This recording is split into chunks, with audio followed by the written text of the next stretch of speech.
Halo teman-teman, berjumpa kembali dengan saya Fajar Akbarfi.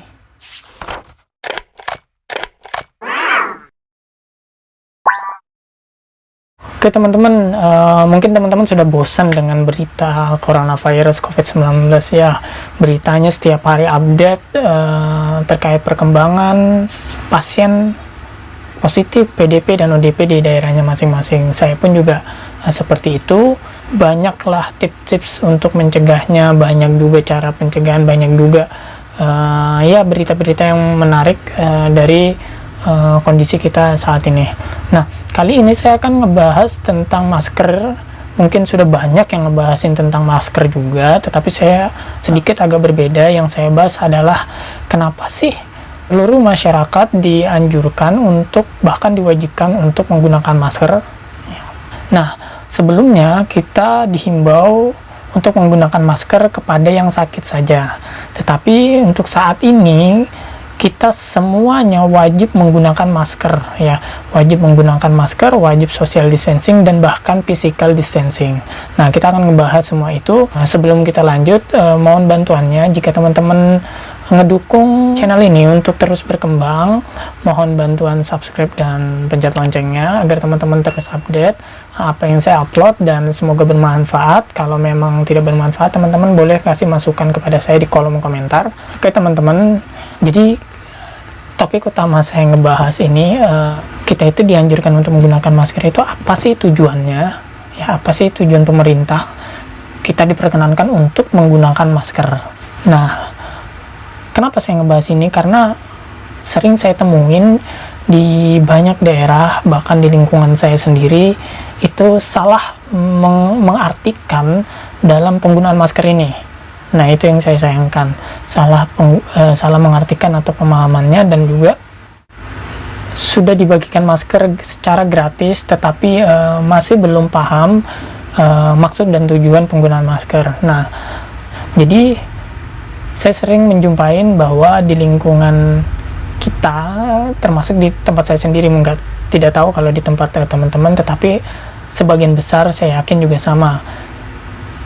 Saya sering menjumpain ketika di beberapa tempat orang-orang itu menggunakan masker pada saat mengendarai kendaraannya ataupun sedang berjalan ya, ketika sifatnya urgent untuk keluar. Saya sering menjumpain orang-orang menggunakan masker, benar menggunakan masker, tetapi pada saat dia ngomong ataupun berkontak ataupun ngobrol lah ya dengan orang di sekitarnya ya, atau yang di hadapannya, masker itu malah dilepas ya, yang tadinya dipakai malah dilepas. Nah, kebanyakan seperti itu yang saya lihat. Terus ketika mau pulang, dia mau naik kendaraan motor lagi ataupun jalan lagi, baru dia gunakan lagi.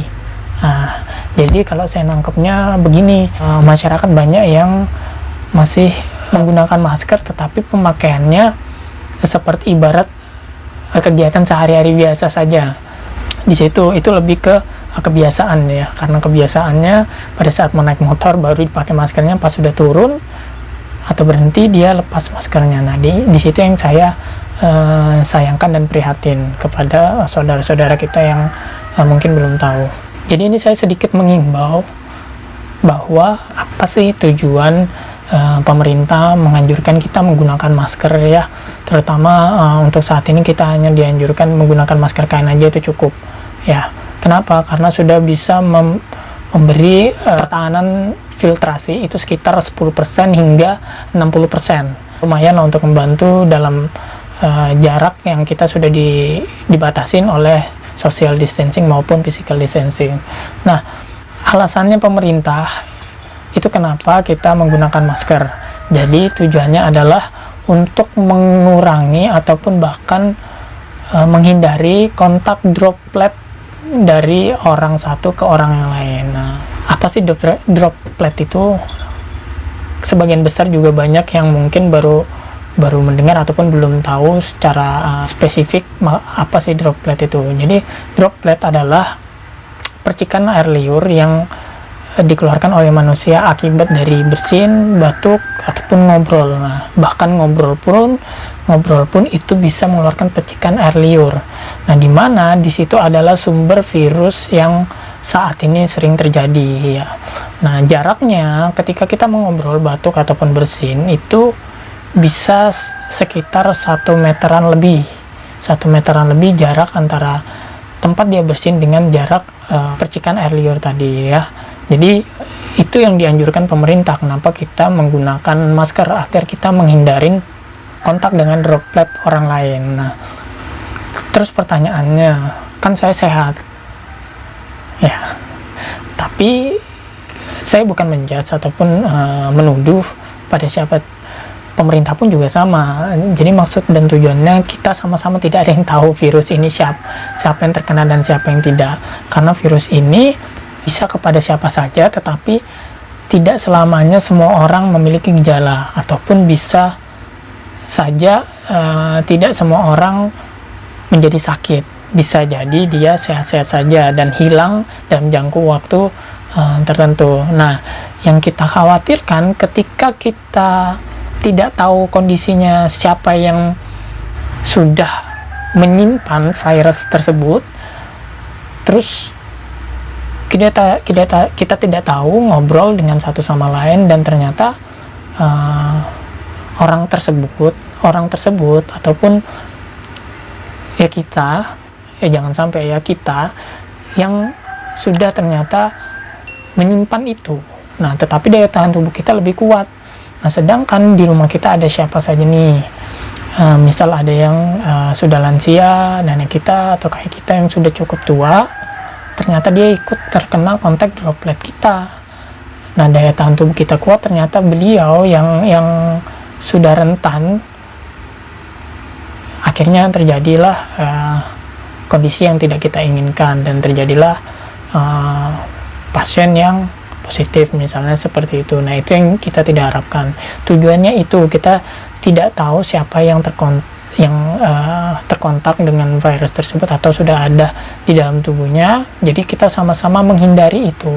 Tujuan pemerintah juga kenapa sih harus semuanya menggunakan masker? Ya tadi bisa jadi kita tertular dari orang lain, bisa jadi kita yang menularkan ya, dan kita tergantung masing-masing daya tahan tubuh kita. Tujuan utama pemerintah kenapa kita harus melakukan itu semua ya, tujuannya adalah agar tidak terjadi penumpukan pasien yang lebih besar daripada rasio si tim medisnya. Untuk saat ini kita masih hitungannya masih mampu menangani tim medis kita dan rumah sakit kita.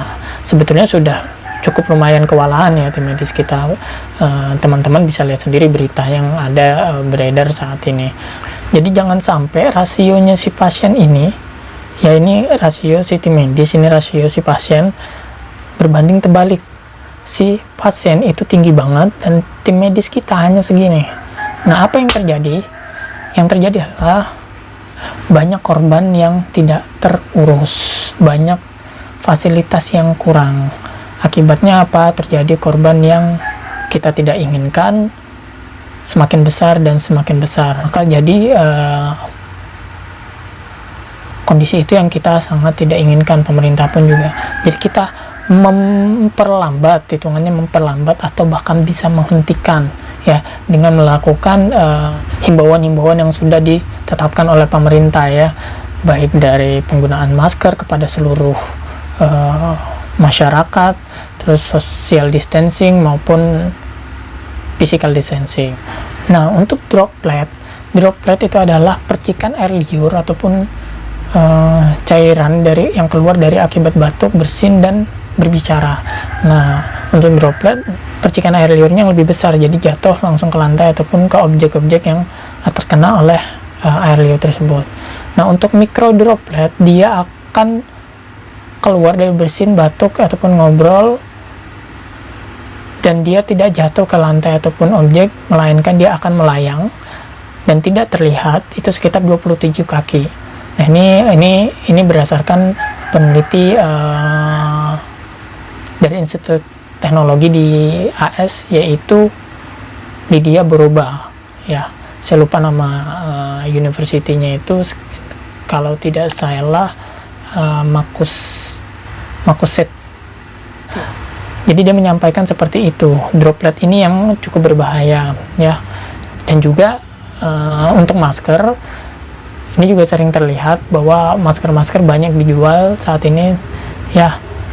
Nah, teman-teman bisa bantu kepada siapa saja untuk mengingatkan bahwa tidak selamanya masker itu kualitasnya sama ya, apalagi yang modelnya karet seperti bahan legging. Uji cobanya teman-teman bisa aja bisa dilihat aja di YouTube, banyak sekali uji cobanya untuk mengetahui masker yang efektif untuk menghindari virus tersebut ya, yang tidak bisa ditiup, tidak bisa meniup lilin ketika menggunakan, terus tidak tembus air. Nah, itu yang benar. Nah, saat ini kan banyak yang menjual masker yang modelnya kayak model scuba ya, tapi yang imitasi ya, padahal aslinya bagus, dia tahan air, tapi banyak ya ya namanya orang usaha. Saya tidak menyalahkan juga, karena semua orang membutuhkan kebutuhan, jadi apa yang bisa diusahakan ya dilakukan, tetapi bisa diingatkan kepada saudara-saudara kita bahwa itu kurang efektif untuk menahannya.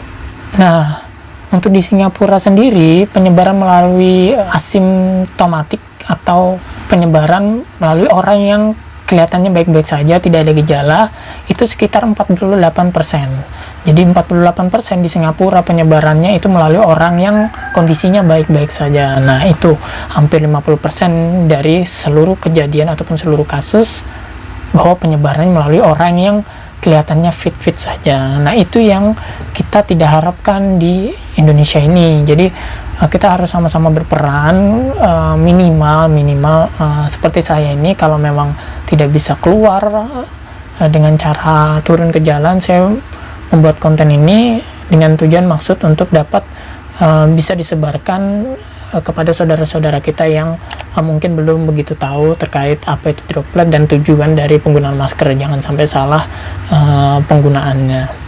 Nah, jadi itu aja teman-teman. Untuk social distancing, kita harus lakukan social distancing ya. Dan saat ini bahkan sudah bukan social distancing lagi, tetapi physical distancing.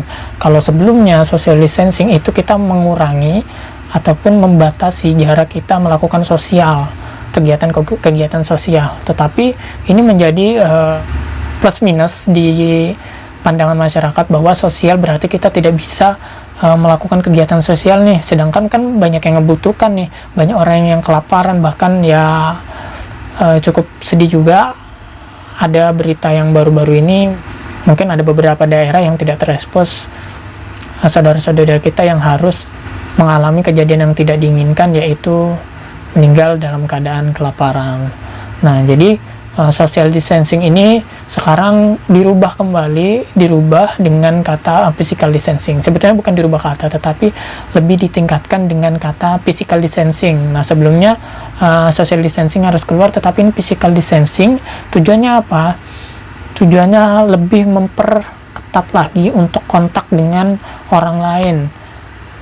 Orang lain dalam artian di luar diri kita sendiri, termasuk keluarga kita. Nah, jadi nggak hanya orang di luar saja, tetapi kita diminta untuk membatasi jarak dengan keluarga kita sendiri. Bukan bermaksud untuk menghindarin ataupun takut, tetapi kita mengurangin dampak yang tadi itu, antara kondisi jumlah pasien dengan jumlah tim medis itu jangan sampai berbanding terbalik. Kita harus mengurangi ya, jangan sampai juga keluarga kita yang kondisinya sehat terus daya tahan tubuhnya rendah jadi tertular gara-gara kita yang tidak mendengarkan anjuran pemerintah, keluar tidak dalam hal-hal yang tidak penting, tidak menggunakan masker dan sebagainya.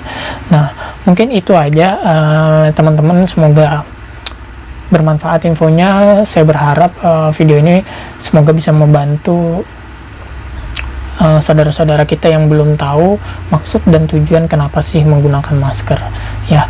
Kalau memang bermanfaat teman-teman, mohon share-nya, tujuannya agar semua tahu maksud dan tujuan penggunaan masker. Jangan digunakan dan sudah digunakannya pada saat mengendarai kendaraan saja, jadi hitungannya kayak menghindari debu saja. Tetapi kita tujuan dibagikan masker dan menggunakan masker itu menghindari droplet antar orang. Kenapa jarak kita harus sama orang minimal 1 meter bahkan 2 meter? Tujuannya itu tadi, droplet ya percikan air liur ketika dia berbicara. Kalau kita menggunakannya pada saat berkendara dan pada saat turun ngobrol dengan orang tidak menggunakan, ya sama aja bohong.